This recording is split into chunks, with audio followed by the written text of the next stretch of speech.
Acte 4, partie 4, section 2, des relations. 1. Il n'y a de relation qu'entre ce qui est distinct. Toute relation n'est possible que par l'existence et l'interaction de deux objets distincts. S'il n'y a pas de distinction, il ne peut y avoir de relation. Une relation ne peut avoir lieu qu'avec ce qui est distinct. La relation d'un objet à lui-même n'a pas de sens. Un objet n'est pas à lui-même quelque chose de distinct. L'expérience qu'il a de lui-même ne peut être appelée relation. Ce terme ne peut s'appliquer qu'à ce qui est distinct. En un mot, il faut être deux pour être en relation. Ainsi, la présence de la relation est la garantie de l'existence d'autrui, et on ne peut penser l'autre sans penser la relation que l'on a avec lui. 2. Le sujet est déterminé par autrui. En tant que le monde est un cosmos, et que les objets sont déterminés par d'autres objets, il est parfaitement clair maintenant que le sujet est toujours déterminé par autrui. Autrement dit, comme nous l'avons dit, un sujet n'est jamais pur dans son existence, mais constamment affecté par ce qui est autre. En outre, comme il n'y a de relation qu'entre ce qui est distinct, c'est cette détermination de l'un à l'autre qui atteste de cette relation entre les deux. Si tel n'était pas le cas, rien ne serait affecté par rien. Tout serait entièrement déterminé par soi. Les objets n'auraient aucune causalité sur tous les autres, et il n'y aurait aucun lien entre l'action d'un sujet et la réaction d'un autre. Aussi, le sujet est déterminé par l'affection d'autrui et par ce qu'il lui communique. Que le sujet soit affecté par les mots d'autrui implique qu'il y ait bien une réelle communication d'informations, car s'il fallut que les mots fussent vides, ils ne provoqueraient aucun affect à autrui.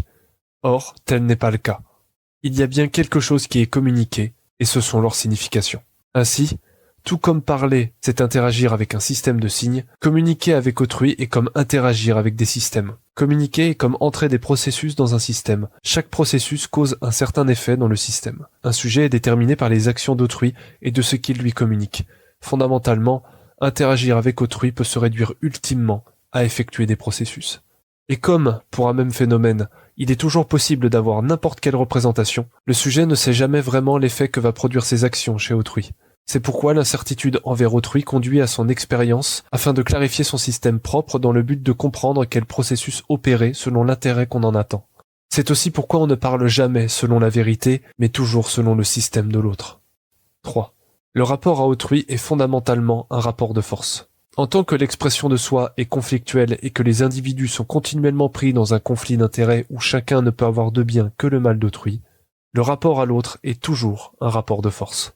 Autrement dit, ce rapport avec autrui est toujours un rapport de force où chacun ne veut pas tant prendre l'ascendant sur l'autre que de ne pas laisser l'autre prendre l'ascendant sur lui. C'est-à-dire où chacun tente de satisfaire son intérêt, mais comme celui-ci ne se fait que par le lèse d'autrui et que ce dernier en fait de même, chacun limite l'autre dans ses prétentions. Dit encore autrement, comme les individus n'ont pas tous accès aux mêmes ressources, il existe nécessairement un rapport de force entre tous les individus qui, pour obtenir un bien, doivent pour ainsi dire l'arracher à la prétention d'autrui par les moyens qui sont dans leur puissance. Plus précisément, un individu ne voit rien dans les possessions d'un autre dont il n'aurait pas lui-même le droit de nature. Par conséquent, l'argent, les femmes, les enfants, les biens de qualité, la nourriture, le logement, le confort, etc. Toutes ces choses peuvent être considérées comme des droits de nature auxquels tous ont accès et dont celui qui en est lésé ressent d'autant plus l'injustice de leur manque. Or, comme le monde est éthiquement vierge, il n'y a aucun droit de nature. Mais comme il demeure tout de même cette nécessité de léser autrui du simple fait de vivre, on tranche communément le droit au bien par l'argument du mérite, autant dire de la force. En simple, fondamentalement, c'est toujours celui qui est le plus fort qui l'emporte. Cette force n'est pas simplement physique, elle peut être aussi intellectuelle, culturelle ou même juridique. Dans la civilisation, le rapport de force se fait toujours de manière plus fine, plus noble et plus élégante, mais il se fait tout de même. Ainsi, la culture, l'intelligence, le verbe, la langue, la beauté, l'esthétisme, les contacts, les lois, l'argent, les honneurs, la répartie, le charisme, les expériences, tout cela est également une extension du rapport de force. Si l'on va plus loin, en tant que l'expression de l'ego est conflictuelle, nous pouvons dire d'une certaine manière que l'ego est contradictoire. C'est dans cette contradiction que se trouve empêtré le commun. Et comme deux individus ne peuvent avoir accès à la possession d'un même objet, mais que chacun le désire pour lui, cette possession chez un autre crée l'envie et le désir chez soi.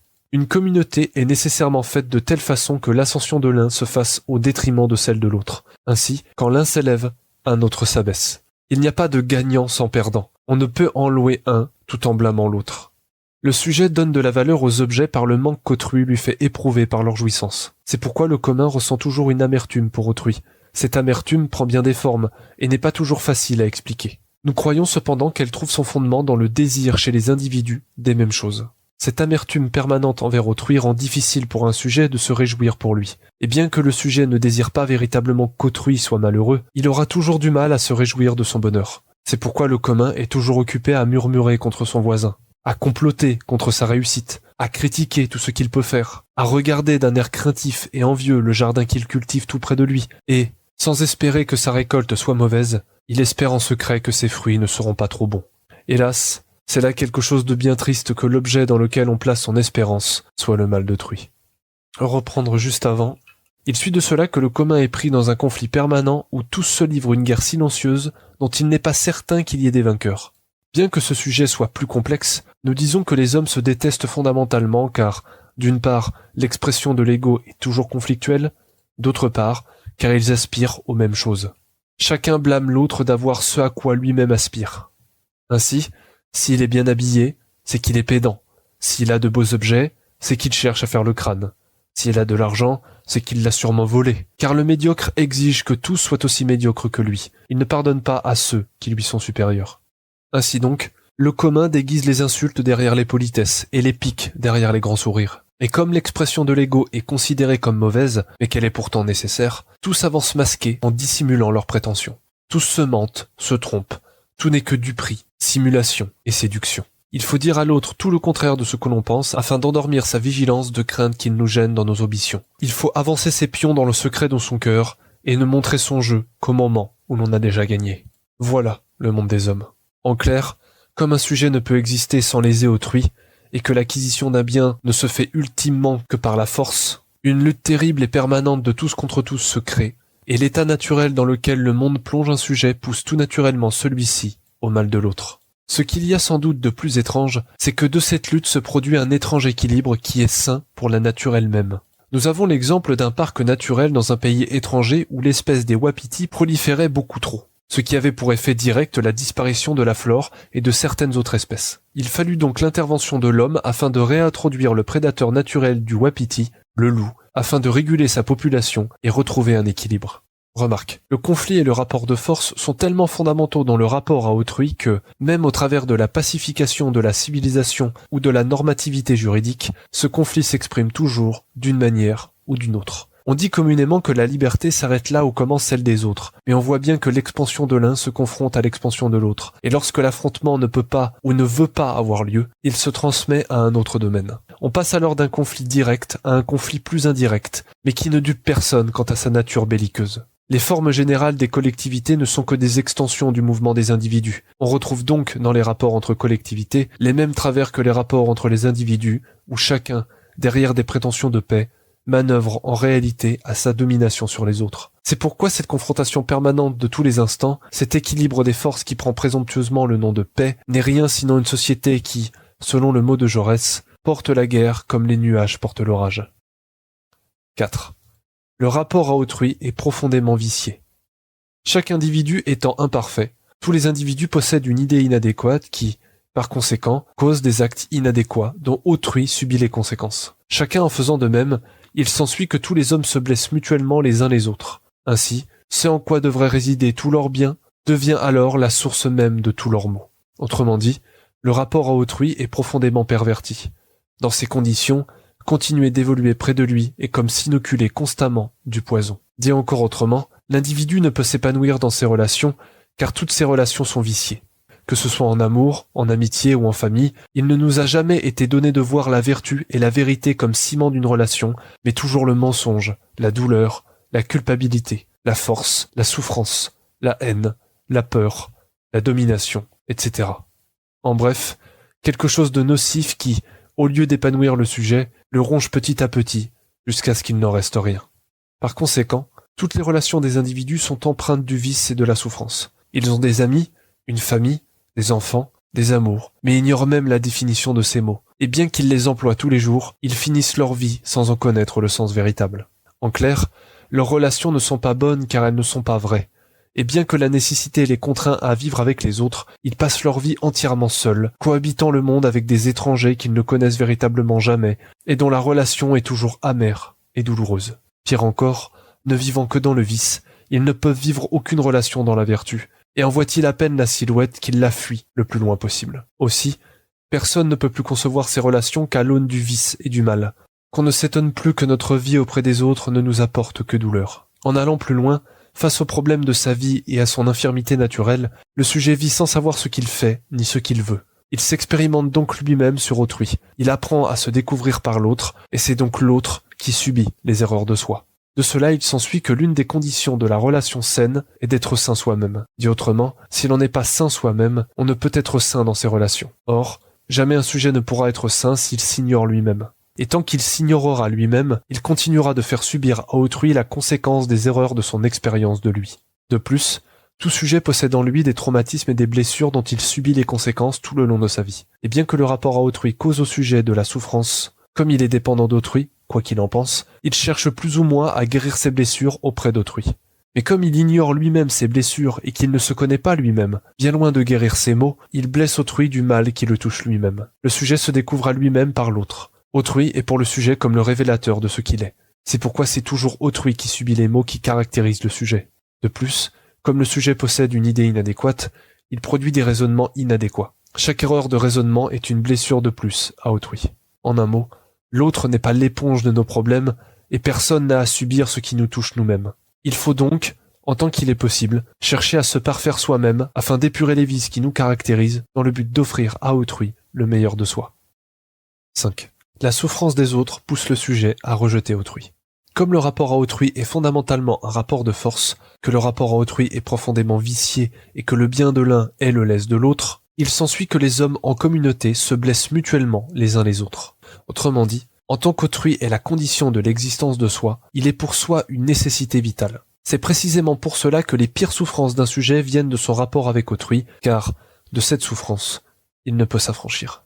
Ce mal que le sujet subit au contact d'autrui ne vient pas d'autrui en lui-même, car autrui n'est pas mauvais en lui-même, il ne l'est que dans un certain rapport que le sujet entretient avec lui. Il n'est nul doute que, si les rapports étaient vertueux, le sujet considérerait son rapport à l'autre comme le plus grand des biens, car l'homme se soigne au contact des autres. Aussi, comme le vice et le mal proviennent du rapport à l'autre, le sujet ne trouve plus son salut que loin d'eux. Hélas, c'est un bien triste sort que, si la nature a contraint les hommes à vivre ensemble, ces derniers ne trouvent leur salut qu'éloignés les uns des autres, faute d'être capables de se supporter. Cela ressemble à ce que le vieux Schopenhauer illustra par sa fameuse analogie du hérisson. Les hommes sont pareils à des hérissons qui, cherchant à se réchauffer, se rapprochent mais se piquent les uns des autres. Citation. Par une froide journée d'hiver, un troupeau de porcs-épics s'était mis en groupe serré pour se garantir mutuellement contre la gelée par leur propre chaleur. Mais tout aussitôt ils ressentirent les atteintes de leurs piquants, ce qui les fit s'écarter les uns des autres. Quand le besoin de se réchauffer les eut rapprochés de nouveau, le même inconvénient se renouvela, de sorte qu'ils étaient ballottés de çà et de là entre les deux maux jusqu'à ce qu'ils eussent fini par trouver une distance moyenne qui leur rendit la situation supportable. Ainsi, le besoin de société, né du vide et de la monotonie de leur vie intérieure, pousse les hommes les uns vers les autres, mais leurs nombreuses manières d'être antipathiques et leurs insupportables défauts les dispersent de nouveau. La distance moyenne qu'ils finissent par découvrir, et à laquelle la vie en commun devient possible, c'est la politesse et les belles manières. Schopenhauer, Parerga et Paralipomena, chapitre 31, section 396. Il est vrai que, avoir à trouver sa joie dans un objet extérieur, c'est d'une certaine manière passer sa vie à être malheureux.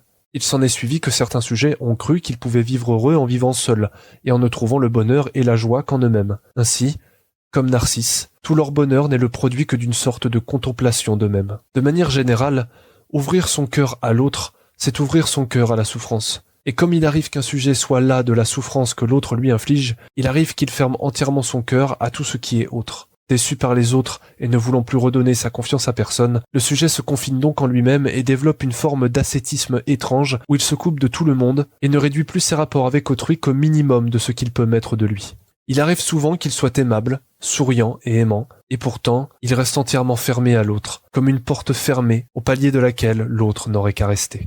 En effet, on croise communément de ces individus qui, bien que très sociables, sont entièrement fermés à l'autre. Ainsi, qu'ils aiment, qu'ils détestent, peu leur importe. Tout leur est égal, personne ne compte plus qu'un autre, Ils ne prennent que ce qui s'offre à eux. Ils n'aiment ni ne haïssent véritablement personne. Les autres leur passent sur le corps comme de l'eau sur un rocher. Ils croient qu'ils seront plus heureux, ou du moins un peu moins malheureux, s'ils ne se lient plus à personne. C'est pourquoi ils se terrent dans la solitude, et s'ils ne chassent pas forcément ceux qui viennent à eux, ils ne laissent entrer personne dans leur cœur. Mais la solitude est comme un trou. Plus on en retire, plus elle grandit. La souffrance causée par autrui amène donc les sujets à se cacher de lui, à toujours dissimuler ses aspirations comme s'ils conspiraient contre lui, et à toujours lui cacher ses sentiments par méfiance de ce qu'il pourrait en faire. On en arrive à ce degré du paradoxe qu'il semble que la vie en société rende impérieuse la nécessité d'être seul.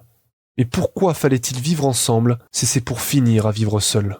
Par conséquent, tous faisant de même, chaque individu s'isole d'autrui et s'enferme dans sa propre camisole. Chacun ne poursuit plus que son propre but en se désolidarisant entièrement de celui des autres qui, souvent, entrent en contradiction. Chacun se confine dans sa propre idéologie et ne laisse entrer chez lui que ceux ayant exactement les mêmes idées. En somme, chacun se fond dans sa propre folie. Mais, au travers de cette folie, il faudra bien parvenir un jour à tendre la main vers l'autre. 6. Dans le monde, il ne peut y avoir d'autarcie. En tant que le monde est un cosmos, tout ce qui existe se trouve compris dans un même réseau d'interconnexion. Ce qui revient à dire que les objets n'existent pas indépendamment de tous les autres, mais se trouvent tous engagés dans un réseau d'autres objets. De cela, nous avons conclu qu'un individu n'est jamais indépendant d'une collectivité. Et comme, de même, autrui est la condition de l'existence de soi, il est maintenant parfaitement clair que, sans l'autre, jamais un sujet ne pourrait ni exister, ni continuer d'exister. De plus, en tant que rien n'est radicalement différent, et que le monde est un cosmos, rien n'est absolument indépendant du reste. Aucune partie du monde ne peut pour ainsi dire s'enfermer sur elle-même en vivant indépendamment de relations avec autre chose. C'est pourquoi nous avons dit que le sujet ne se suffit jamais à lui-même et qu'il n'avait pas en lui-même les moyens de son autarcie. Bien qu'il se blesse et souffre de son rapport à l'autre, il est contraint de l'entretenir dans tout ce qu'il fait. En somme, le sujet n'est pas une monade qui pourrait trouver sa joie dans la pure jouissance de soi, comme dans une sorte d'onanisme existentiel. Il est un individu dont la constitution est déterminée par son rapport à autrui, un être affectif dont la survie et le bonheur sont indéfectiblement liés à autrui. Autrement dit, comme autrui est cause de souffrance, cette souffrance amène le sujet à s'en éloigner. Mais il est impossible de vivre seul, et le bonheur ne se trouve jamais à l'ombre des autres. Ainsi, puisque le sujet est contraint de vivre avec autrui, il est également contraint de penser son rapport à autrui pour que ce rapport soit le meilleur possible. Ce rapport ne doit pas être quelque chose de pénible qu'il subit, mais au contraire quelque chose qui l'aide à se réaliser et à être plus heureux. En un mot, puisqu'il faut vivre ensemble, que l'on cherche donc à vivre heureux. Autrement, ce rapport ne pourra qu'être mauvais. 7. L'élan vers autrui est un désir égoïste. En tant qu'autrui est la condition de l'existence de soi, il est clair que l'intérêt vital du sujet est lié à autrui. Bien plus que cela, le sujet a besoin d'autrui pour pallier à l'imperfection de son être. C'est pourquoi il est toujours contraint d'aller vers autrui, même quand il désire s'en tenir éloigné. De même, comme le sujet est un être affectif qui ne peut simplement se satisfaire de lui, il est contraint d'aller vers autrui pour satisfaire ses besoins affectifs. C'est donc toujours un intérêt profondément égoïste qui pousse un sujet à aller vers autrui. Autrement dit, comme un objet est nécessairement imparfait, il y a dans l'homme quelque chose de creux qui ne peut être complété que par autrui. C'est pourquoi l'homme cherche dans l'autre ce qui lui manque. En clair, autrui est la béquille de soi sans laquelle on ne peut que chuter. C'est donc par une volonté profondément égoïste qu'il s'ouvre à autrui. Bien loin d'être une faiblesse, c'est là une force, car le sujet se suffit si peu à lui-même qu'il est contraint, dans son intérêt même, à aller vers l'autre. Quoi qu'il puisse faire, il y a quelque chose au fond de lui qui l'appelle toujours vers autrui. 8. Le premier rapport à autrui est l'incertitude. En tant que le sujet a nécessairement de l'existence, premièrement, des idées inadéquates, et que l'on ne connaît un sujet que par ses qualités, il s'ensuit que le sujet ignore autrui et qu'il ne peut le connaître que par l'expérience de ses qualités. C'est pourquoi le premier rapport qu'un sujet entretient avec autrui est l'incertitude. De plus, il est des qualités que le sujet ne peut avoir le luxe d'expérimenter, toutes celles qui représentent un danger pour lui. Et comme le bien de soi est le lest d'autrui, le sujet doit forcément présupposer dans l'autre un danger potentiel. C'est pourquoi le sujet est toujours contraint de juger l'autre selon les attentions qu'il lui prête. En outre, en tant que le rapport fondamental d'un sujet au monde est toujours sensible, et que, pour un même phénomène, il est toujours possible d'avoir n'importe quelle représentation, le sujet ne sait jamais vraiment l'impression que va produire ses actions chez autrui. Par conséquent, le sujet vit toujours dans la crainte de ce qu'il fait à l'égard d'autrui, de peur que cet autre peut tout fouler aux pieds au profit d'une idée vague qui lui est venue d'un coup. De même, on ne sait pas ce qui, chez autrui, cause l'intérêt de celui-ci pour soi. Il est donc difficile pour soi de savoir que faire pour conserver chez autrui son intérêt. Et comme autrui ne sait pas lui-même la raison de son intérêt, on vit toujours dans le risque qu'il se détourne de soi, aussi soudainement qu'il s'en est attaché. En résumé, le sujet vit toujours dans la crainte de l'autre, tant dans ce que cet autre peut lui faire, que dans ce que lui-même peut faire à l'autre. L'attitude naturelle envers autrui est donc l'incertitude et l'inquiétude qui est le produit de cette incertitude. En clair, l'état de nature par rapport à l'autre est profondément, chez un sujet, celui de la peur. Il suffit d'observer les animaux entre eux pour s'en persuader. Le monde est profondément hostile aux formes qui y vivent. Celles-ci vivent dans une lutte de tous les instants et sont méfiantes dans tout ce qu'elles font. Ce n'est pas exagéré de dire que les animaux passent l'entièreté de leur vie dans la peur. C'est bien dans un tel état que vit le commun. Il vit dans une incertitude permanente des intentions de l'autre et dans la crainte de ce qu'il pourrait faire. Cette incertitude crée un manque de confiance qui conduit à un état de tension permanente. Ce manque de garantie de la parole d'autrui est la source d'une inquiétude constante des intentions des autres. Mais comme il faut bien échanger et communiquer, chacun s'efforce autant qu'il le peut de diffuser cette impression de confiance qui donne la garantie de sa parole tout en dissimulant ses véritables intentions. C'est pourquoi les meilleurs escrocs sont toujours ceux en qui on fait le plus confiance. C'est toujours la parole donnée qui va sceller une relation. C'est ce sens de la promesse qui va être la garantie des parties au sein d'une relation. Bien que, dans la société civile, on écrase ce sens de tout le cortège de l'administratif et du juridique dans le but de faire de cette parole quelque chose de parfaitement strict, comme un livre de loi, cette société ne fait que courir après une réalité qui est toujours celle de la parole donnée. De cela, il suit que la relation à autrui se passe toujours dans l'inquiétude, l'incertitude et la peur. Or, la relation vraie ne saurait être cet état d'insécurité, de méfiance mutuelle et de crainte. La relation vraie ne peut être que celle qui se conduit dans la confiance et le sentiment de sécurité qui en est le produit. Par opposé, nous dirons donc que la relation vraie est celle qui, sans peur et sans inquiétude, se fait dans la confiance et la vérité. Il faut donc s'efforcer autant qu'il est possible de trouver cette personne avec qui il n'y a plus à vivre dans la méfiance, mais dans la confiance, plus dans le mensonge, mais dans la vérité, plus dans le doute, mais dans la certitude, et avec laquelle il n'est plus besoin d'être sur ses gardes dans la crainte d'un mauvais coup, mais où il est possible de se donner à cœur ouvert dans la simplicité naïve de la foi en l'autre. Une vie dénuée d'un tel espoir ne mérite pas d'être vécue, et une vie dénuée d'une telle personne n'est que misère et souffrance. 9. Une relation entre deux individus ne peut se faire que sur une instance tierce. En tant qu'un même phénomène se présente de manière différente selon la condition propre du sujet, comment est-il possible que les représentations coïncident entre elles ? Premièrement, du fait que ce phénomène reste le même indépendamment des représentations. Mais cela n'est pas suffisant, car le sujet place tant de subjectivité dans ses représentations que celles-ci ne peuvent plus s'accorder avec d'autres que par miracle. Les représentations ne peuvent donc s'accorder que par la référence à un système tierce sur laquelle elles peuvent se rejoindre.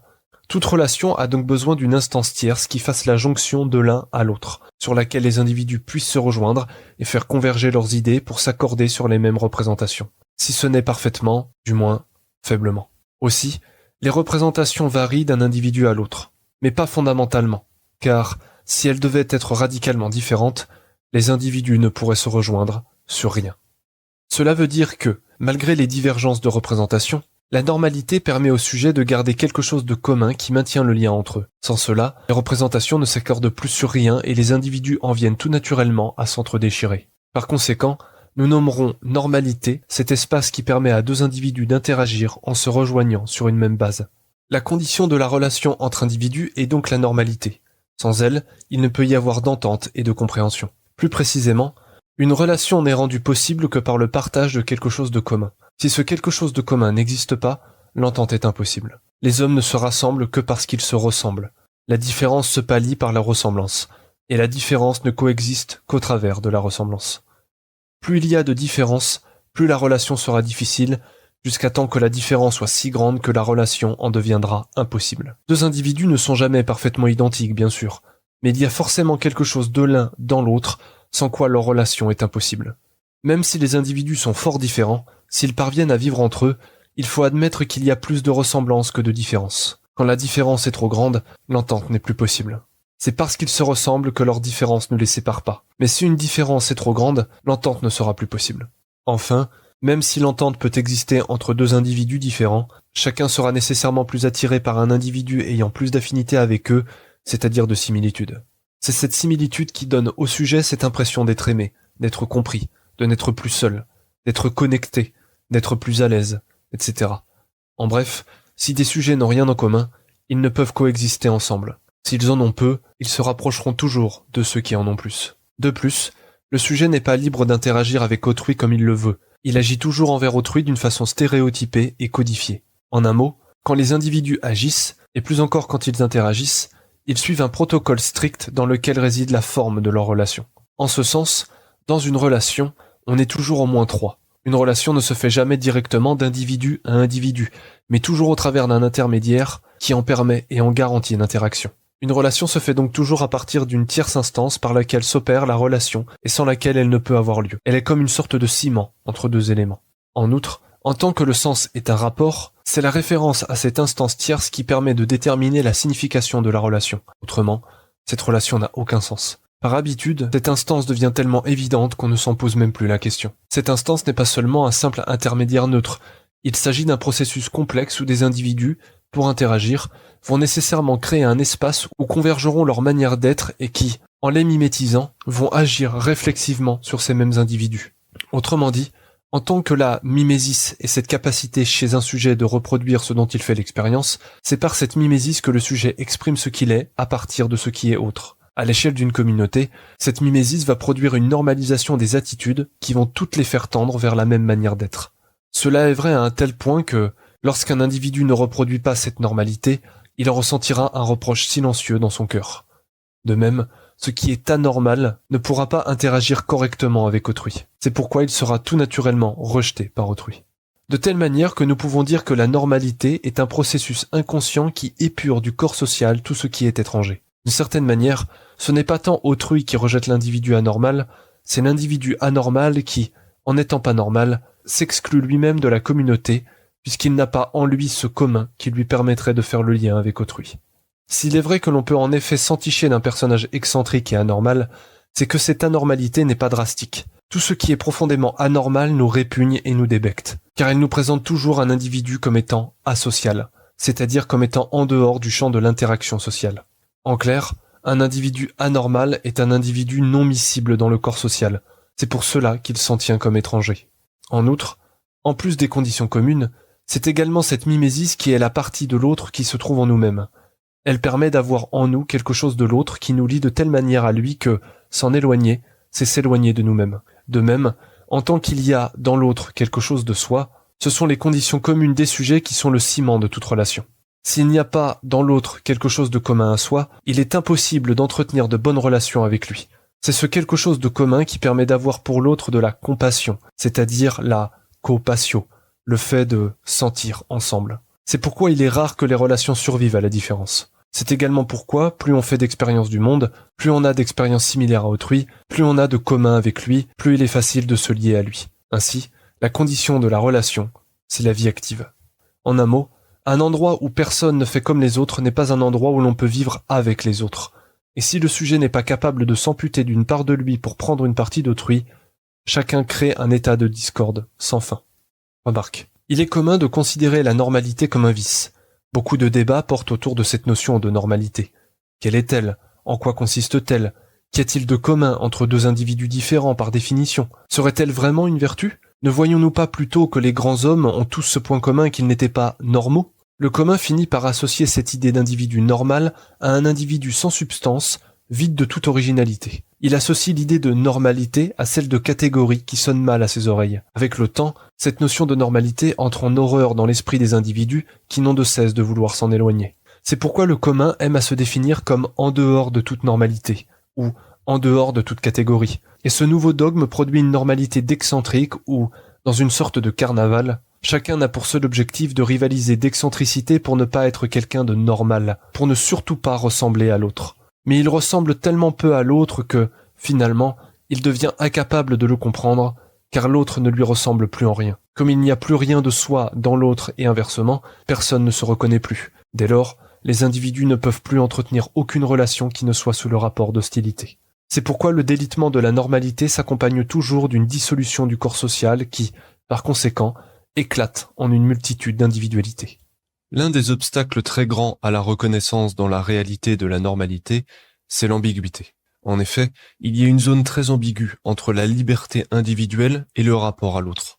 Une zone dont on ne délimite les frontières que lorsqu'on les a dépassées et dont on repousse toujours les bornes. Cette zone est la surface où se déroulent les relations entre individus. Et si l'on admet aisément que les individus ont une liberté relative par rapport à eux-mêmes et aux autres, tout le monde admet tacitement qu'il y a une certaine limite à ne pas dépasser, sous peine d'ostracisme, de stigmatisation ou, pire encore, de ridicule.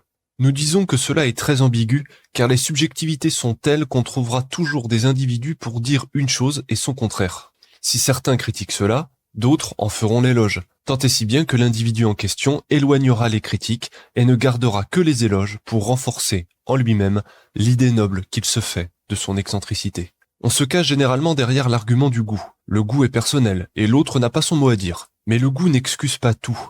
Et s'il existe un goût, c'est qu'il existe également un mauvais goût. Et ce mauvais goût est souvent le produit de l'anormalité. Pour justifier son excentricité, l'individu pourra également jouer à l'idiot. Il dira « Je ne connais pas ces limites dont vous me parlez. Personne ne m'en a jamais parlé et je ne vois pas pourquoi je devrais respecter des lois imaginaires. Admettons même qu'elles existent. Et qui les dictera ? Est-ce vous ? Comment donc osez-vous vous donner ce droit ? Vous prendriez-vous pour un dictateur ? Enfin, et c'est là leur argument ultime, on explique que l'autre n'a pas son mot à dire dans nos choix de vie et on l'invite poliment à se mêler plutôt de ses affaires en lui assénant avec beaucoup de mépris un « tu peux bien penser comme tu veux » ou « fais comme tu veux ».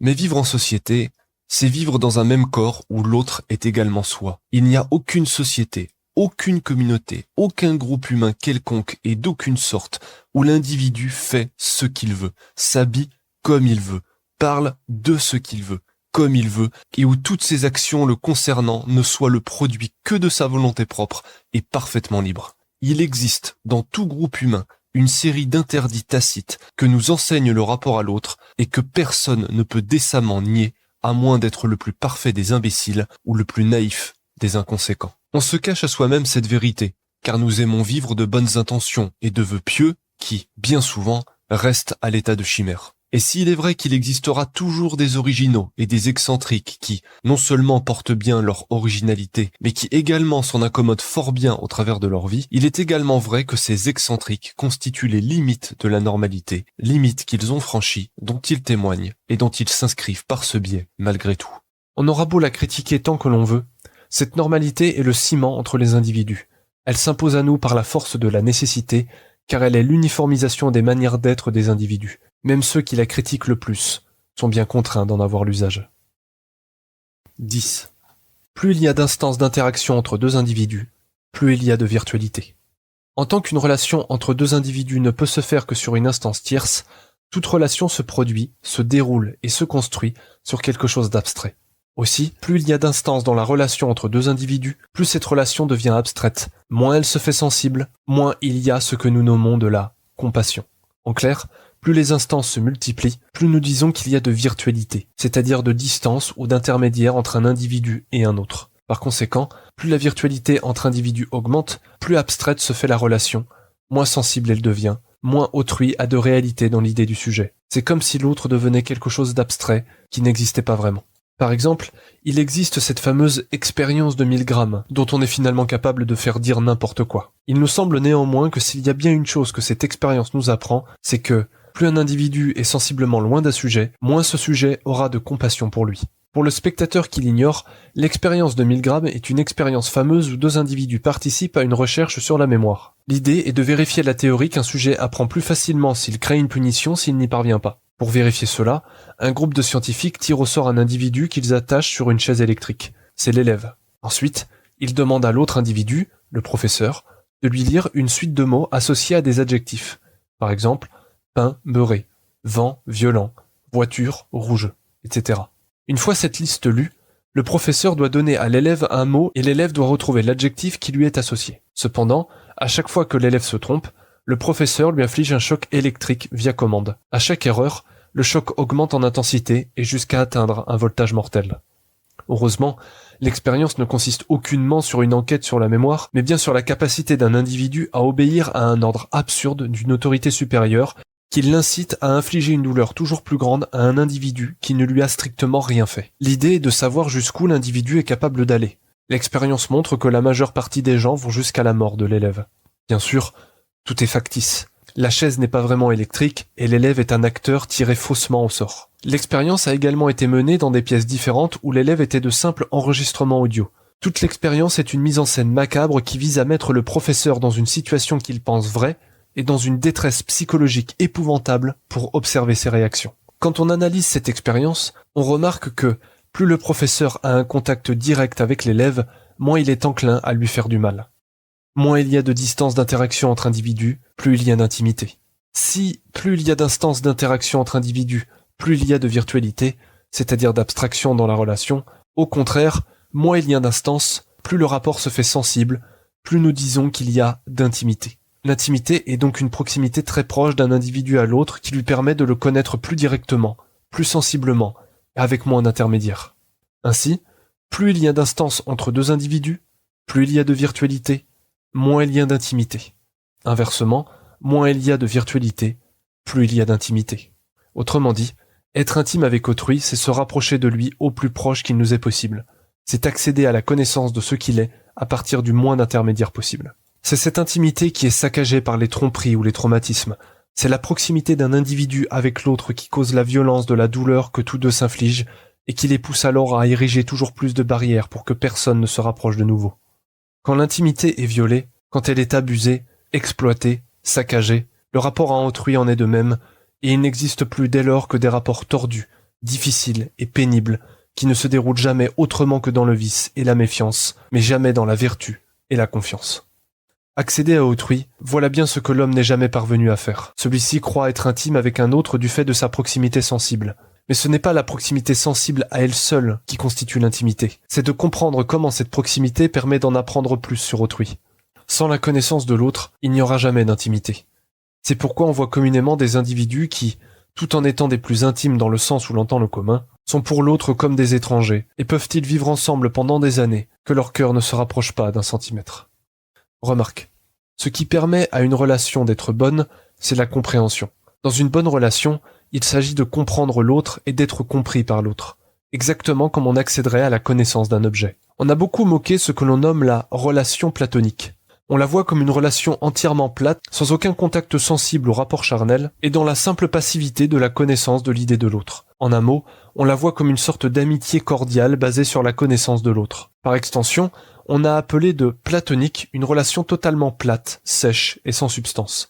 Comme est terrible ce contresens, car, en vérité, la relation platonique est le plus haut degré de perfection dans une relation. Il ne s'agit pas d'une relation qui se couperait de tout rapport sensible à l'autre, mais d'une relation où le rapport sensible s'est fait à un tel degré que chacun accède à la connaissance de l'autre. En vérité, il n'existe pas de vraie relation autre que la relation platonique. Sans cette entente, sans la connaissance mutuelle des individus, aucune relation ne pourra être bonne ni durer très longtemps. Elle aura toujours en elle un arrière-goût d'amertume. 11. Il n'y a de bonne relation que la relation vraie. En tant que la vérité consiste dans le souverain bien, il est clair que tout ce qui ne se construit pas sur la vérité, ou du moins vers la vérité, ne peut qu'être mauvais et vicieux. Il en est ainsi pour les relations entre les individus. Dit autrement, de même que la connaissance de la vérité détermine la bonne éthique, de même, la connaissance de la vérité détermine la bonne relation. Par suite, de même que, lorsque nous parlons d'éthique, nous ne parlons pas de vie, mais de la bonne vie, de même, quand nous parlons de relation, nous ne parlerons pas d'un simple rapport entre individus, mais de la bonne relation. Bien sûr, nous sommes tout à fait conscients que l'expression de « relation vraie » en fera sourire beaucoup. Il n'existe pas de relation vraie au même sens qu'il existe des objets vrais. Par cette expression, nous voulons exprimer la relation qui se construit et se développe sur la vérité, ou, tout du moins, qui cultive la vertu par son effort vers elle. Aucune des relations des hommes n'est fondée sur la vérité. La vérité est même un moyen certain de n'en créer aucune, car, quoique tous les hommes mentent, trichent et trompent, ils n'aiment pas que l'on leur dise. Cependant, comme la vérité est le souverain bien, seule la relation construite sur la vérité peut être bonne. Toutes les autres ne sont que du vice, même celles dans l'adversité et même dans ce que l'on croit être de l'entente ou de l'amour. Dit encore autrement, la vérité est le ciment de la bonne relation, ce en vertu de quoi elle est appelée relation vraie. Tout autre type de relation est destiné à s'effondrer sous une longue accumulation de vices. Plus encore, en tant que le sujet ne connaît que le vice, sa manière d'être en relation est profondément vicieuse. Il ne peut concevoir aucune relation si ce n'est à l'aune du vice. Il ne nous a jamais été donné de voir ce que nous pourrions nommer une relation saine. Nous ne voyons que des rapports de force, où les ardeurs de l'un ne se tempèrent que par les ardeurs de l'autre et dont les frontières sont constamment sous tension. C'est une proposition qui se démontre moins par l'affirmatif qu'elle se persuade par le négatif.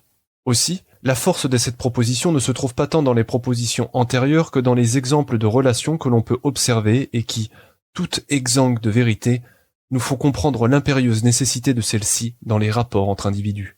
Sans vérité, toute relation fonctionne fondamentalement sur la tromperie, le mensonge, la duperie et la manipulation. Vivre avec autrui ne consiste plus tant en une compréhension mutuelle et en une franchise amicale que sur une perception aiguisée des conditions qui déterminent l'autre afin de comprendre comment exploiter celle-ci au mieux pour que l'autre réponde à nos intérêts.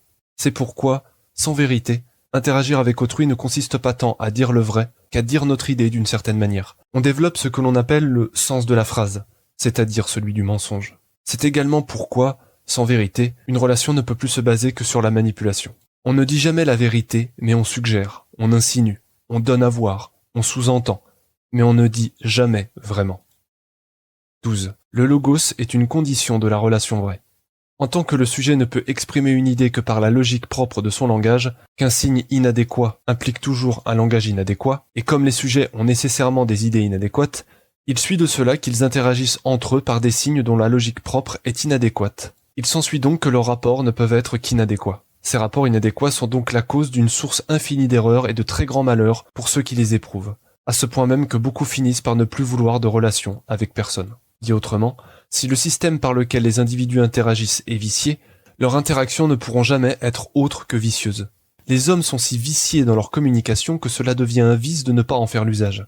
Celui qui n'en ferait pas l'usage serait immédiatement rejeté, car ce vice est devenu la normalité. Ils ne peuvent donc rien concevoir qui ne soit à l'aune de ce vice, et en faisant usage de ce système de communication, ils sont poussés, comme par nécessité, à produire le vice et à faire du mal. La relation est un effort pour comprendre l'autre, même dans la rivalité. Dans toute relation, on comprend aisément que, sans comprendre l'autre, cette relation ne pourra jamais être bonne. Or, sans logos, on ne pourra jamais vraiment comprendre l'autre. Cependant, si le logos est le langage vrai, on devrait en conclure que jamais aucune relation n'a été vraie. C'est en effet le cas. Et si l'on peut cependant améliorer une relation par un effort vers la vérité et une pratique de la vertu, il faudra bien admettre que, sans logos, jamais une relation ne pourra être véritablement bonne, car les deux individus se blesseront toujours mutuellement par le vice. Mais toute vérité n'est-elle pas bonne à dire ? C'est juste, quoique cela soit un usage étrange du mot de vérité. Mais lorsqu'on fait le choix de ne pas dire la vérité à l'autre, c'est que l'on croit l'autre incapable de vivre selon la vérité. On finit toujours par comprendre son mensonge et on perd la confiance que l'on met dans l'autre au fur et à mesure. Ainsi, chaque mensonge est une fêlure de plus dans cette œuvre si fragile qu'est la relation, et de fêlure en fêlure vient fatalement le moment où elle se brise. En allant plus loin, en tant qu'une relation entre deux individus ne peut se faire que sur une instance tierce, cette instance est ce à quoi font référence les individus pour se comprendre. Autrement dit, comme le sens est un rapport, chacun se réfère à ses propres représentations, chacun possède un sens différent des mêmes mots. Ainsi, en croyant parler des mêmes choses, chacun parle en réalité une langue différente et personne ne se comprend. Par conséquent, si autrui ne partage pas le même système de référence que celui avec qui il parle, la compréhension ne pourra se faire car ils ne parleront pas le même langage. C'est pourquoi il est nécessaire aux individus de posséder un système commun auquel ils se réfèrent pour avoir le même sens de ce qu'ils disent. Ainsi, pour se comprendre, il est nécessaire de construire un système de référence commun qui vient produire un même sens entre deux individus qui, de fait, leur permet de communiquer et de se comprendre. Par conséquent, le logos est une condition de la relation vraie. Il est ce qui permet la communication entre individus et, à plus forte raison, l'entente. Ainsi, il est clair qu'une relation où il n'y a pas de communication ne peut qu'être conflictuelle. En clair, là où il n'y a pas de communication, il ne peut qu'y avoir conflit. Il est important de préciser que nous parlons bien ici du langage et donc de communication. Or, quand il y a communication, il y a toujours dispute. La relation vraie fondée sur le logos ne consiste donc pas à supprimer toute dispute, mais à pacifier celle-ci pour qu'elle cesse de devenir des guerres en permettant aux individus non seulement de comprendre vraiment ce qu'ils disent, mais également d'avoir un rapport sain et vertueux dans leur échange. Une relation saine n'est pas une relation où il n'y a aucune dispute, au contraire. Mais dans un temps où il n'y a que des ennemis, l'idée d'adversaire peine à être comprise.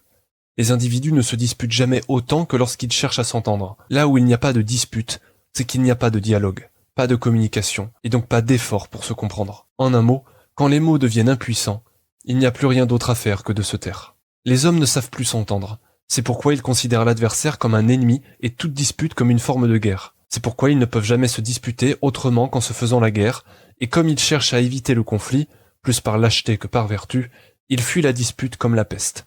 Si un individu ne partage pas l'opinion d'un autre, peut-être chercheront-ils à se parler un peu, mais si chacun reste sur ses positions, chacun condamnera l'autre dans le silence de leur cœur et s'en retourneront pour continuer leur route. Ainsi, les hommes s'éloignent de toute idée qui serait contraire aux leurs et ne restent qu'avec ceux qui ont les mêmes. De plus, quand l'autre n'a pas la même idée que nous disons volontiers qu'il est fou, stupide, ou, pire, volontairement mauvais. C'est pourquoi tous les échanges, sous des dehors de politesse et d'intelligence, finissent toujours en insultes basses et méchantes. Chacun se désolidarise donc de celui qui ne partage pas son avis. Avec le temps, cette attitude généralisée produit une sorte de solipsisme social où chacun n'est plus qu'un autre soi-même. Les individus se rejoignant par affinité, il se crée alors une société fracturée en myriades de sectes qui, ultimement, sont destinées à s'affronter, et où chacun est tellement étranglé par sa propre idéologie qu'aucun ne peut s'empêcher de faire du prosélytisme à tous les niveaux. Aussi, dès qu'un individu en rencontre un autre, il ne cherche pas tant à se lier avec lui qu'à connaître son idéologie pour savoir s'il est un allié ou un ennemi. Dès lors, si son idéologie est différente, soit il se détournera silencieusement de lui, soit il cherchera à le rééduquer à sa propre idéologie en moyennant son affection contre une allégeance idéologique. Comme les individus ne parlent qu'avec ceux qui sont du même avis, ils se persuadent aisément qu'ils ont raison. Mais comme le dit Taine, 10 millions d'ignorances ne font pas un savoir. De même, on dit communément de ceux qui se rallient à notre avis qu'ils ont ouvert les yeux sur la vérité. Mais il n'y a pas plus de vérité que d'ouverture. Il n'y a que des individus qui se persuadent les uns les autres par la force de tropes rhétoriques. En outre, comme la normalité est cette même instance tierce sur laquelle les individus se rejoignent, quand il n'y a plus de normalité, les individus ne se rejoignent plus sur rien. Des idées complètement différentes ne s'accordent même plus sur les mêmes phénomènes, c'est comme si les sujets ne vivaient plus dans le même monde. Dans un tel contexte, aucun mot chez un individu ne possède le même sens que chez un autre. Or, si les termes mêmes du débat ne sont pas les mêmes, le débat se réduira à une guerre d'église où les termes du dogme de l'un seront incompatibles avec ceux du dogme de l'autre. Ainsi, comme la dispute est proscrite, chacun vit sans dire à l'autre ce qu'il pense. Et comme l'on vit dans la crainte de partager nos idées, nous les gardons en nous et ne les partageons que lorsqu'elles sont trop mûres pour nous les faire changer. Dans le silence de son cœur, chacun s'auto-endoctrine sans laisser à l'autre aucune possibilité de débat. En allant plus loin, si l'individu vante l'amitié, l'amour et la famille, il demeure en réalité entièrement seul, car il ne consent à se lier à autrui que si celui-ci partage ses idées. Il pense que l'autre est un obstacle à ses aspirations. C'est pourquoi il convient de lui mentir, de lui cacher ce que l'on fait, de ne pas lui en parler, d'éviter le débat et de réduire le dialogue à une force d'opposition où chacun n'écoute véritablement personne. Un tel individu n'écoute en fait personne et, ne faisant que ce qu'il veut, ne considérant comme bon que ce qu'il entretient dans ses délires, il demeure seul toute sa vie. Dans une telle société, il n'y a plus d'amitié, plus de famille, plus d'amour, plus d'adversaires. Il n'y a plus que des camarades, des frères, des compagnons d'armes, des alliés et des ennemis. La famille n'est plus qu'une fatalité, l'amour un divertissement, et l'amitié une entente cordiale. Une telle société n'est plus composée que d'individus qui ne tiennent ensemble que par l'allégeance idéologique qu'ils ont et qui sont tous idéologiquement homogènes. Ils demeurent incapables de traiter un individu qui aurait une idée différente autrement que comme un ennemi à abattre. Dans une telle société, le langage et la communication ne sont plus réduits qu'à de la propagande ou à un discours guerrier. Dans tous les cas, à de la rhétorique. Il faut rééduquer l'autre. Il faut le recadrer. Certains vont même jusqu'à dire qu'il faut le remettre à sa place. Mais deux individus d'une relation vraie ne se rééduquent pas. Ils ne se recadrent pas plus qu'ils ne se remettent à leur place. Ils ne cherchent pas à s'écraser l'un l'autre par leur éloquence et leur culture pour humilier l'autre. Ils se parlent et dialoguent, tout simplement. Il est vrai que le contact d'autrui nous change toujours et qu'on se lie avec autrui surtout par affinité. Mais ce n'est pas autrui qui nous contraint à changer.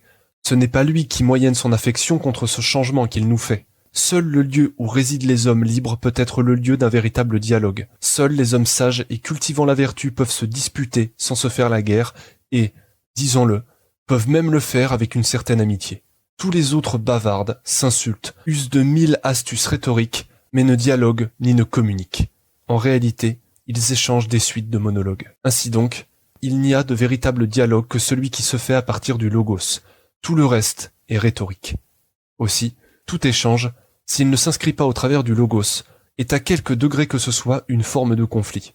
C'est pourquoi nous disons que l'une des conditions de la relation vraie est le logos qui, seul, permet l'entente malgré la différence. Si cela manque, il ne peut y avoir de véritable relation. Il ne peut y avoir que des partisans s'endoctrinant mutuellement au sein d'une même secte. Dans tous les autres cas, on a moins affaire à un homme qu'à un esclave que l'on a toujours la crainte de froisser, cause d'en perturber les idées. On ne parle, dialogue et dispute donc véritablement jamais, mais on déguise toujours sa parole de manière à ce qu'autrui soit en capacité de l'entendre. Ainsi, parler à des esclaves consiste non pas à parler véritablement en faisant appel à leur raison, mais à flatter leur passion et leur dire ce qui correspond à leur inclination. En résumé, l'homme libre peut tout entendre. Un sujet libre ne peut véritablement communiquer qu'avec d'autres sujets libres, et seule la dispute par le logos peut être saine et vertueuse. Tout le reste n'est que rhétorique, démagogie et sophistique. 13. Les relations entre individus sont catégoriques. En tant que la catégorie lie par l'abstraction les phénomènes entre eux, l'idée produit un concept dans lequel elle range les phénomènes afin de les rendre en tant qu'objets. De plus, en tant que le sujet exprime sa vie au travers de catégories, et comme il faut bien rendre raison de ses relations, le sujet exprime ses rapports avec autrui comme s'ils étaient des objets. Autrement dit, le sujet exprime sa vie au travers de catégories générales déterminées par l'usage. Il interagit avec autrui au travers de ces catégories, ce qui revient à dire qu'il ne peut exprimer son rapport à autrui qu'au travers de ces catégories. Il dira « ceci est ma femme »,« ceci est mon frère »,« l'ami du frère de ma femme »,« le cousin de mon collègue de travail »,« mon beau-fils »,« ma demi-sœur »,« ma belle-mère »,« mon camarade de classe »,« mon collègue de travail »,« mon ex-femme »,« le mari de mon ex-femme »,« le fils du mari de mon ex-femme », l'enfant de l'ex-mari de la femme du fils du mari de mon ex-femme, ou d'autres finesses de complexité dont seules les relations ont le secret. Cependant, comme il y a d'autant plus de rapports que de rapports entre les rapports, il est clair que la notion de rapport en tant qu'objet ne ferait aucun sens. 14. Les relations entre individus sont complexes. Si l'individu est complexe, d'autant plus complexes sont les rapports entre individus. Ces rapports mêlent dispositions naturelles, éthique culturelle, hasard, habitus, et aspirations personnelles que bien souvent le sujet ignore lui-même et qu'il découvre dans son rapport à l'autre. C'est pourquoi il est extrêmement complexe de savoir quoi que ce soit sur les rapports qu'un individu entretient avec un autre. Dit autrement, à notre connaissance, il n'y a que 3 catégories principales dans lesquelles le sujet exprime son rapport à autrui: la famille, l'amitié et l'amour. Cependant, la complexité des relations humaines est telle qu'elle dépasse les catégories d'usage de part en part. Comme toujours avec les catégories, on tombe parfois sur des situations tellement particulières qu'elles se trouvent à l'orée de plusieurs et que, ni vraiment dans l'une, ni vraiment dans l'autre, il devient très difficile de les exprimer clairement. En clair, la complexité des relations produit parfois des sortes d'anomalies théoriques conformément aux catégories habituellement admises. Il peut alors se créer une sorte d'anomalie relationnelle que personne ne parvient trop à nommer, qu'autrui a toutes les peines du monde à comprendre et que les représentations d'autrui déterminées par l'usage ne peuvent parvenir à comprendre. Ainsi, on ne peut réduire les relations privées en un discours idéologique ou politique trop simple. La relation en est que les relations humaines sont infiniment complexes. Et si l'on peut en faire des romans, on ne peut les réduire en 2 phrases. Nous avons le souvenir d'une histoire qui raconte la situation impossible d'une jeune femme moralement emprisonnée par une mère traumatisée par l'abandon de son mari. Cette mère a développé une peur panique de l'abandon et, pour ne plus jamais l'être, elle chaperonnait tellement sa fille qu'elle finit par l'étouffer. Sa fille devait toujours rester avec elle. En réalité, pour supporter sa tristesse, la mère s'enfermait dans un rôle de mère qu'elle ne supportait plus, et pour ne pas faire souffrir cette dernière, la fille s'enfermait dans une image de gentille petite fille dans laquelle elle ne se reconnaissait plus. Dans une telle situation, la fille ne pouvait avoir aucun travail stable, aucun véritable ami, et, bien qu'elle donnait toujours le change, elle était complètement seule et moralement emprisonnée par sa mère. Cela lui donnait un sentiment de déréalisation très fort, une incompréhension profonde des usages humains, ainsi qu'une maturité étonnante pour une fille de cet âge. Pour une raison qui est obscure, elle s'est pris d'un homme d'âge mûr qui lui rendit service dans le café où elle travaillait.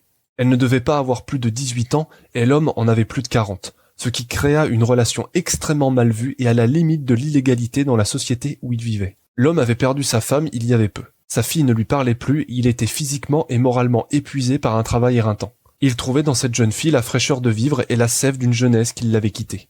Il se trouvait que la fille de cet homme avait été l'amie de la jeune femme il y a longtemps. Elle utilisa ce prétexte pour se rapprocher de lui. Bien qu'il ne se passât rien entre eux de malsain ou de pervers et que chacun parvenait à guérir les blessures de l'autre, il se créa alors une relation étrange, anormale et ambiguë, difficile à définir et dont eux-mêmes ne parvenaient à nommer.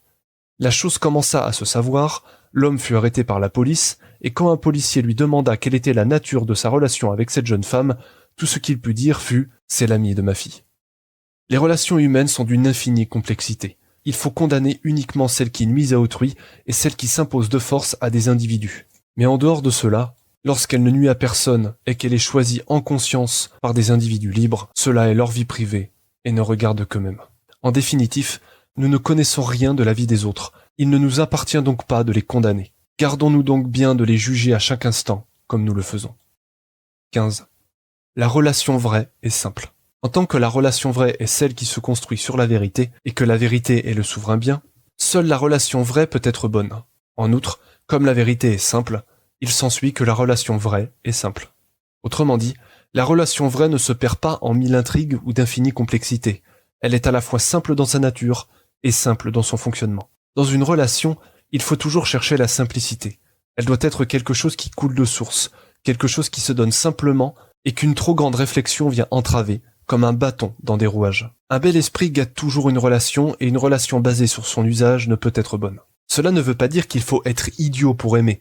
Cela veut dire que ceux ayant une trop grande culture, qui ne savent parler que de littérature, de politique, d'histoire, de théorie sociale, économique ou de toute autre chose du même type, gâtent toujours la relation. Ils ne sont pas idiots, mais se croient très intelligents à montrer leur grande culture en permanence.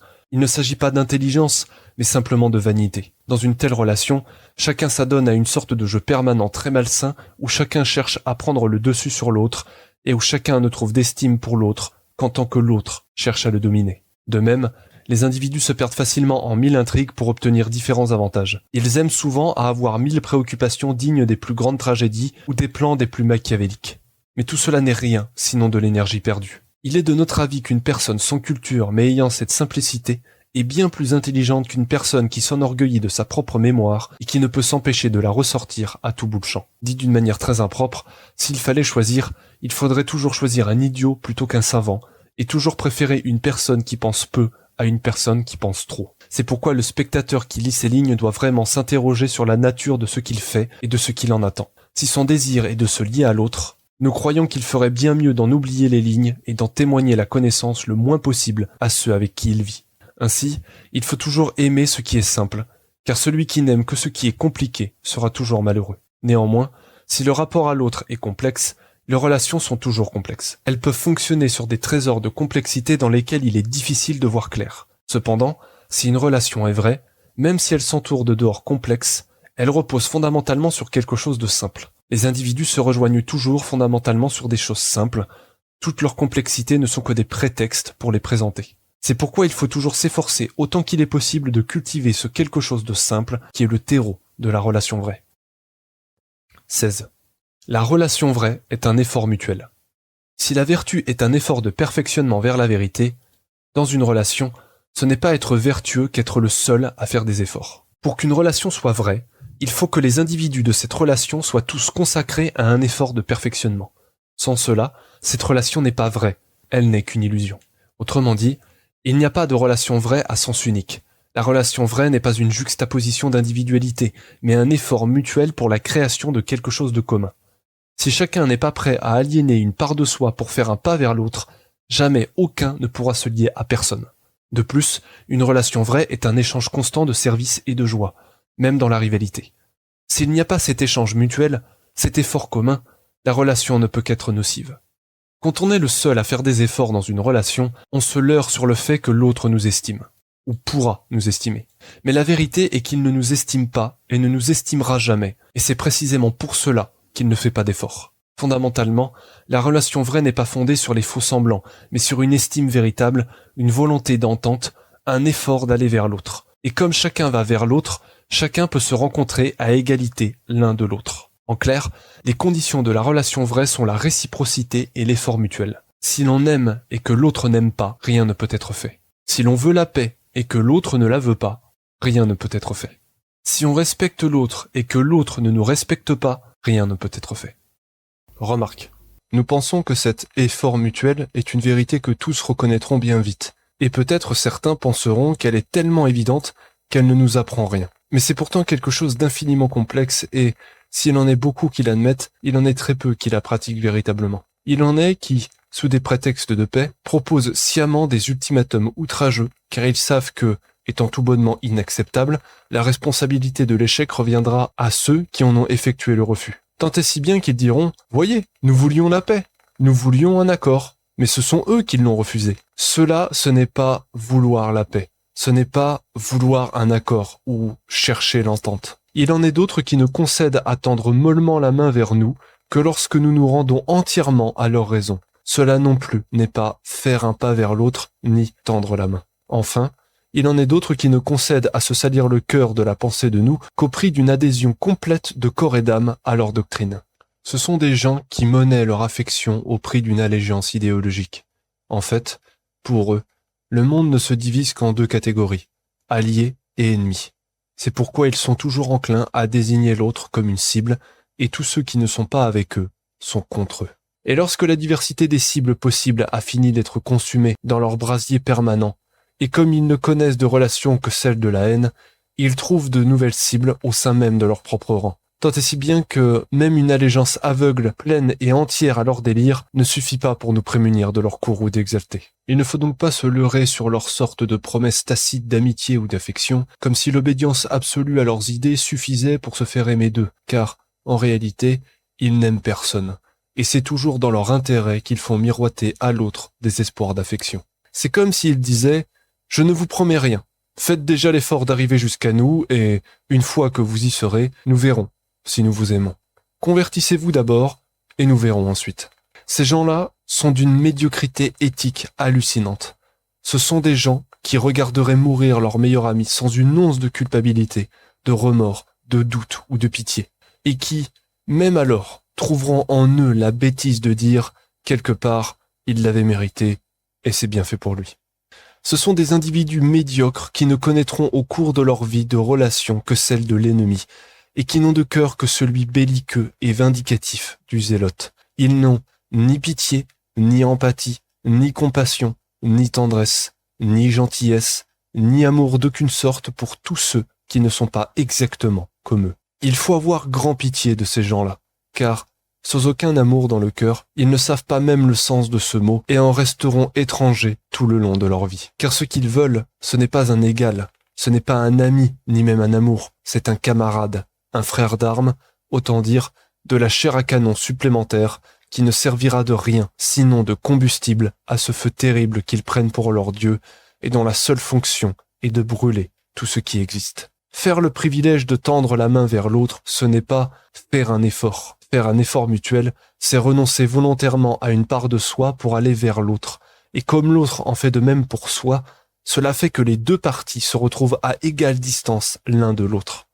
Si cela n'est pas fait, ce ne sera en aucun cas un effort mutuel, mais un rapport de force, comme une sorte de bras de fer, où l'un a entièrement soumis l'autre. C'est comme si on ne consentait à l'autre que lorsque celui-ci est à genoux devant nous. Mais il faudra bien apprendre un jour à interagir avec autrui, non plus comme avec un belligérant lors d'une négociation de guerre, mais comme un égal avec qui on cherche à construire quelque chose de commun, malgré les différences. C'est d'ailleurs cet effort mutuel qui témoigne de la bonne volonté des parties. S'il n'y a pas cet effort mutuel-là, on peut être certain que la bonne volonté n'y est pas, et on peut d'ores et déjà entièrement arrêter toute discussion.